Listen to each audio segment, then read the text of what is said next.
Hello दोस्तों, स्वागत है एक बार फिर से आप सभी का आपके अपने YouTube channel GK and GS Raju Prajapati पर। तो हमारा टॉपिक चल रहा था राजस्थान के कुछ व्यक्तित्व के बारे में हम बात कर रहे थे, उस कड़ी को आगे हम बढ़ाते हैं। देखो आज हम बात करने वाले हैं अमरचंद भाटिया की। किसकी बात करेंगे? तो आज हम पढ़ने वाले हैं अमरचंद भाटिया के बारे में।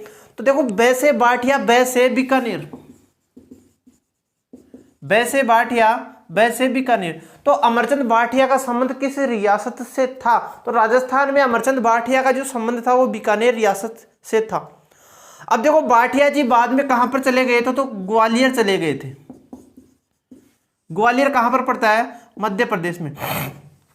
कि अमरचंद भाटिया बाद में आपके बीकानेर से ग्वालियर चले जाते हैं और ग्वालियर में ही यह रहने लग जाते हैं। और ग्वालियर कहां पर पड़ता है? मध्य प्रदेश में पड़ता है। देखो ये अच्छे पैसे वाले थे, अच्छे खानदान से थे, इस कारण इनको वहां पर क्या कहा जाने लगा? तो अच्छे परिवार से थे तो इनको वहां पर कहा जाने लगा ग्वालियर नगर सेठ। किसको कहा जाने लगा? तो ग्वालियर मध्य प्रदेश में अमरचंद भाटिया को कहा जाने लगा ग्वालियर नगर सेठ। तो अमरचंद भाटिया को ग्वालियर मध्य प्रदेश में ग्वालियर नगर सेठ कहा जाने लगा। अब देखो ये ग्वालियर में रह रहे हैं। अब इनका महत्वपूर्ण योगदान क्या है? तो इनका महत्वपूर्ण योगदान यह है कि इस समय इनके समकालीन हुई थी राजस्थान में भारत लेवल पर हुई थी 1857 की क्रांति। यदि मैं बात करूं 1857 की क्रांति की शुरुआत 10 मई 1857 को भारत के मध्य मेरठ से 1857 की क्रांति की शुरुआत हुई थी। उसी श्रृंखला में आपके झांसी में 1857 की क्रांति का नेतृत्व किसने किया था? तो झांसी में 1857 की जो क्रांति हुई थी उसका नेतृत्व आपके रानी लक्ष्मीबाई ने किया था। कि झांसी की रानी कौन थी? लक्ष्मीबाई। रानी लक्ष्मीबाई ने झांसी का नेतृत्व किया। तो उनको जब आर्थिक यानी कि रानी की लक्ष्मीबाई को जब पैसों की आवश्यकता पड़ी तो किसके पास में चली आई? तो ग्वालियर नगर सेठ अमरचंद भाटिया के पास में वह चली आती है। और अमरचंद भाटिया ने रानी लक्ष्मीबाई व तात्या टोपे को क्या कर दी? आर्थिक सहायता कर दी। कि अमरचंद भाटिया ने तात्या टोपे व रानी लक्ष्मीबाई को आर्थिक सहायता कर दी। आर्थिक सहायता करने के कारण अंग्रेज इनसे क्या होते हैं? नाराज होते हैं। और अमरचंद भाटिया को वहीं ग्वालियर पेड़ के नीचे क्या दे दी गई थी? फांसी दे दी गई थी। 22 जून 1858 ईस्वी को अमरचंद भाटिया को फांसी दे दी गई। तो ये क्या थे? राजस्थान के पहले शहीद व्यक्ति कौन थे? तो राजस्थान के पहले शहीद व्यक्ति थे अमरचंद भाटिया। यदि मैं बात करूं कि 1857 की क्रांति में शहीद होने वाले पहले व्यक्ति कौन थे? तो वो थे आपके मंगल पांडे। कौन थे? मंगल पांडे। मंगल पांडे भारत लेवल पर प्रथम व्यक्ति थे जिनको फांसी दी गई थी। इसके बाद में इनको कहा जाता है, तो इनकी तुलना किसके साथ में की जाती है? तो मंगल पांडे के साथ में अमरचंद भाटिया की तुलना की जाती है। इनको कहा जाता है राजस्थान का मंगल पांडे। किसको कहा जाता है? तो 1857 की क्रांति में शहीद होने वाले राजस्थान के पहले व्यक्ति थे आपके अमरचंद भाटिया। इस कारण इनको राजस्थान का मंगल पांडे कहा जाता है। और इनको 22 जून 1858 ईस्वी को ग्वालियर पेड़ के नीचे ही फांसी दे दी गई थी। देखो हम इनकी बात करते हैं तो ग्वालियर नगर सेठ इनको कहा जाने लगा। इसके बाद में यदि हम बात करें तो झांसी की रानी कौन थी? तो झांसी की रानी थी लक्ष्मीबाई। लक्ष्मीबाई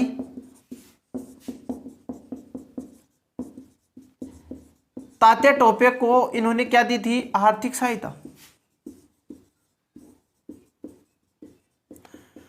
तात्या टोपे व लक्ष्मीबाई को इन्होंने आर्थिक सहायता दी। जब इन्होंने आर्थिक सहायता दी तो इनको ग्वालियर पेड़ के नीचे ही, किसको?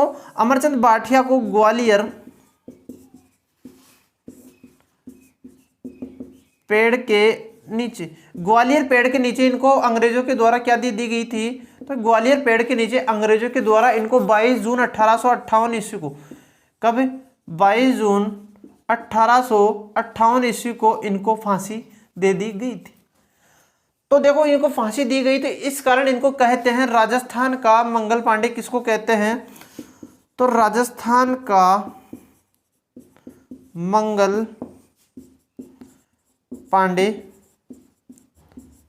कहते हैं। यदि मैं बात करूं, ये तो इनका दो उपनाम हो गया कि राजस्थान का मंगल पांडे अमरचंद भाटिया को कहते हैं, साथ में ग्वालियर नगर सेठ भी अमरचंद भाटिया को कहते हैं। यदि मैं बात करूं कि राजस्थान का प्रथम व्यक्ति, राजस्थान का प्रथम शहीद या पहला शहीद, राजस्थान का प्रथम शहीद जो 1857 की क्रांति में शहीद हुआ था, कि 1857 की क्रांति में शहीद होने वाला राजस्थान का प्रथम व्यक्ति कौन था, तो वो था आपके सामने अमरचंद बाठिया। तो अमरचंद बाठिया का ये कुछ योगदान है आपके राजस्थान के इतिहास में, कि राजस्थान के इतिहास में अमरचंद बाठिया कहाँ से थे, तो अमरचंद बाठिया का संबंध बीकानेर से था। ये बाद में मध्य प्रदेश चले जाते हैं, तो इनको वहाँ पर ग्वालियर नगर सेठ कहा जाने लगा। इन्होंने आर्थिक सहायता किसको की थी, तो इन्होंने आर्थिक सहायता रानी लक्ष्मीबाई व तात्या टोपे को आर्थिक सहायता की। इस कारण अंग्रेजों के द्वारा इनको ग्वालियर पेड़ के नीचे ही फांसी दे दी गई। तो इनको कहा जाने लगा राजस्थान का मंगल पांडे कहा जाने लगा था, और राजस्थान का पहला व्यक्ति था जो 1857 की क्रांति में शहीद हुआ था। तो ये एक व्यक्ति थे आपके सामने, इनको आप ध्यान से देख लेना। इसके बाद में हम एक और व्यक्तित्व की बात करते हैं। हम बात करेंगे सूर्यमल मिश्रण की। किसकी बात करेंगे, तो हम बात करते हैं सूर्यमल मिश्रण।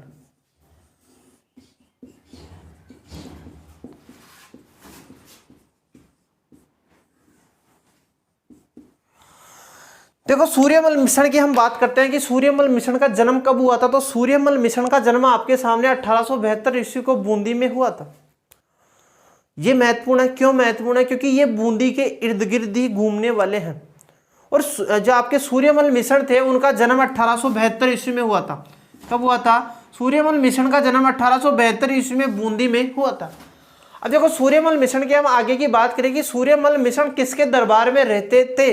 बूंदी में तो इनका जन्म हो गया, लेकिन ये किसके दरबार में रहते थे, तो उस समय बूंदी के शासक थे राम सिंह। और राम सिंह के दरबार में कौन रहते थे, तो राम सिंह के दरबार में आपके सूर्यमल मिश्रण जी रहते थे। तो ये रहते थे राम सिंह के दरबार में रहते थे। अब देखो इनकी महत्वपूर्ण बात है क्या, राजस्थान के इतिहास में इनकी महत्वपूर्ण बात है क्या, तो वो जानते हैं कि इन्होंने राजस्थान के इतिहास में कुछ रचनाएं की है। जैसे इनकी प्रथम रचना की मैं बात करूं तो इनकी प्रथम रचना है रामरंज जाट। इनकी प्रथम रचना कौन सी है, रामरंज जाट है। यदि इनकी प्रसिद्ध रचना की मैं बात करूं, कई बार एग्जाम में पूछी गई है, जिनका इसका नाम है वंश भास्कर और वीर सतसई। कई बार पूछा गया है कि वंश भास्कर की रचना किसने की थी, तो वंश भास्कर की रचना इन महान व्यक्तित्व ने की थी। किसने की थी, सूर्यमल मिश्रण जी ने वंश भास्कर की रचना की थी। साथ में वीर सतसई की रचना किसने की थी, तो भी सूर्यमल मिश्रण जी ने की थी। यदि मैं इनकी पहली रचना की बात करता हूं कि इन्होंने इनकी प्रथम रचना कौन सी थी, तो इनकी प्रथम रचना थी रामरंज जाट। रामरंज जाट इनकी क्या थी, पहली रचना थी। यदि मैं इनकी प्रसिद्ध रचना की बात करूं कि इनकी प्रसिद्ध रचना कौन सी थी, कई बार एग्जाम में पूछा गया है इनकी प्रसिद्ध रचना के बारे में, तो इनकी प्रसिद्ध रचना थी जिसका नाम था वंश भास्कर। यह प्रश्न कई बार पूछा गया है कि वंश भास्कर की रचना किसने की थी, तो वंश भास्कर की रचना सूर्यमल मिश्रण जी ने की थी। इसके बाद में इनकी एक प्रसिद्ध रचना की और बात करते हैं कि वीर सतसई किसने लिखा था, कि वीर सतसई की रचना भी सूर्यमल मिश्रण जी के द्वारा की जाती है। इसके बाद में देखो जो रूपावली थी, रूपावली की रचना किसके द्वारा की गई है, सूर्यमल मिश्रण जी के द्वारा ही रूपावली की रचना की गई है। इनकी अन्य रचनाओं की हम बात करें तो जिनमें एक आती है आपके सामने रूपावली। रूपावली के बाद में हम बात कर चुके हैं वीर सतसई की। वीर सतसई के बाद में एक आती है बलवंत विलास। इनकी एक रचना कौन सी है, बलवंत विलास है। इसके बाद में इनकी एक रचना है सती रासो धातु। तो ये हैं कुछ सूर्यमल मिश्रण जी की रचनाएं कि सूर्यमल मिश्रण। देखो आगे हम बात करते हैं विजयदान देथा की। किसकी बात करते हैं, तो हम बात करते हैं विजयदान देथा की। यदि मैं बात करूं विजयदान देथा का जन्म कहां पर हुआ था, तो जो विजयदान देथा है आपके सामने, उन्होंने राजस्थान के इतिहास में महत्वपूर्ण भूमिका निभाई है। तो इनका जन्म आपके बोरुंदा कस्बा था, एक जो कहां पर पड़ता है, जोधपुर में, कि बोरुंदा कस्बा जोधपुर में विजयदान देथा का जन्म हुआ था। तो सबसे पहले यही जानते हैं कि बोरुंदा गांव जोधपुर में इनका क्या हुआ था, जन्म हुआ था। बोरुंदा गांव जोधपुर में इनका जन्म हुआ था। अब देखो राजस्थान की संस्कृति को प्रभावित किसने किया था, तो विजयदान देथा ने राजस्थान की कला एवं संस्कृति को प्रभावित किया। और इन्होंने रूपायन संस्थान, जो राजस्थान में कला संस्कृति को बढ़ावा देने के लिए जो रूपायन संस्थान का संचालन होता था, उसमें महत्वपूर्ण भूमिका किसने निभाई थी, तो रूपायन संस्थान में महत्वपूर्ण भूमिका आपके विजयदान देथा ने निभाई थी। इस कारण इनको पद्मश्री से सम्मानित किया गया, साथ ही साथ इनको 2012 में राजस्थान रत्न से भी सम्मानित किया गया था। थोड़ा सा ये महत्वपूर्ण है कि विजयदान देथा को किस सम्मान से सम्मानित किया गया था, तो इनको पद्मश्री से, किससे, पद्मश्री से इनको सम्मानित किया गया, साथ ही साथ इनको राजस्थान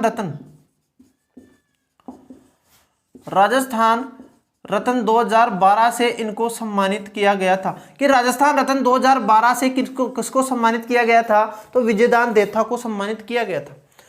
देखो इनके द्वारा एक कहानी लिखी गई थी जिसका नाम था, देखो इनके द्वारा पहले हम कुछ ग्रंथों की बात करते हैं कि इनके द्वारा कुछ ग्रंथ लिखे गए हैं, जिनमें सबसे पहले आता है बातारी फुलवारी, हिटलर, तोड़ा राव या माँ का बदला। ये किसने लिखा था, ये 4 ग्रंथ लिखे थे आपके विजयदान देथा ने। ठीक है, तो सबसे पहले हम पहले ग्रंथ की बात करते हैं कि बातारी फुलवारी। कौन सा था, बातारी फुलवारी। इसके बाद में हिटलर, एक ग्रंथ आता है इनका तोड़ा राव, एक आता है मारो बदलो। ये इनके कुछ ग्रंथ है, महत्वपूर्ण है, थोड़ा सा ध्यान रखना कि बातारी फुलवारी हिटलर, तोड़ा राव, मारो बदलो किसने लिखा था, तो विजयदान देथा के कुछ ग्रंथ है जो किसने लिखा था, तो विजयदान देथा ने लिखा था। इसके बाद देखो हम इनकी एक कहानी की बात करते हैं कि इनके द्वारा एक कहानी लिखी गई है, कि विजयदान देथा के द्वारा एक कहानी लिखी गई थी जिसका नाम था दुविधा। क्या नाम था, दुविधा। और दुविधा कहानी पर पहली फिल्म बनाई जा चुकी है जिसका नाम था पहेली। तो ध्यान रखना है, इनकी एक कहानी थी जिसका नाम था दुविधा, और दुविधा इनकी कहानी पर फिल्म बनाई जा चुकी है जिसका नाम था पहेली। थोड़ा सा ये ध्यान रखना है कि इनकी कहानी पर फिल्म बनाई जा चुकी है जिसका नाम है पहेली। ठीक है, यह महत्वपूर्ण है। इसके बाद जो करते हैं डॉक्टर नागेंद्र शर्मा की हम बात करते हैं। तो डॉक्टर नागेंद्र शर्मा का जो निवास स्थान है वो कहाँ पर है, डूंगरपुर के ये निवासी थे। अब देखो इनकी 2 महत्वपूर्ण बात आती है राजस्थान के इतिहास में कि इन्होंने जो है अपना नाम, राजस्थान का नाम अंतर्राष्ट्रीय लेवल पर इन्होंने प्रसिद्ध कर दिया था। किस प्रकार से किया है, तो जो डॉक्टर नागेंद्र शर्मा है वो 2 बार अंतर्राष्ट्रीय न्यायालय जो है कहाँ पर स्थित है, आपके हेग में। अंतर्राष्ट्रीय न्यायालय कहाँ पर स्थित है, हेग में स्थित है। तो अंतर्राष्ट्रीय न्यायालय हेग के 2 बार क्या बन चुके हैं, न्यायाधीश बन चुके हैं। कौन, डॉक्टर नागेंद्र शर्मा। और डॉक्टर नागेंद्र शर्मा की एक पुस्तक है जिसका नाम है the theory of force in Hindu politics. कि the theory of force in Hindu politics किसकी पुस्तक है, तो डॉक्टर नागेंद्र शर्मा की यह एक पुस्तक है। ठीक है, तो ये थे आपके सामने डॉक्टर नागेंद्र शर्मा। इसके बाद में देखो यदि हम बात करते हैं